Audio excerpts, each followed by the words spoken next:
சிறிய கிராமத்துல அனு என்ற ஒரு குட்டி பெண் இருந்தா.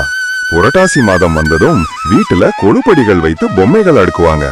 அந்த வருடம் அனு தான் பாட்டியிட்ட, பாட்டி, நான் விரும்பும் பொம்மைகளையும் வைக்கலாமா என்று கேட்டாள். பாட்டி சிரித்தார். கொழு என்பது பக்தியும் கற்பனையும் கதைகளையும் பகிர்வதற்கானது. ஒவ்வொரு பொம்மைக்கும் ஒரு கதை உண்டு. கொழு மேல் படியில் விஷ்ணு லக்ஷ்மி அம்மனை வைத்தாள். நடுப்படியில் விவசாயி, விலங்குகள், ஆசிரியர்.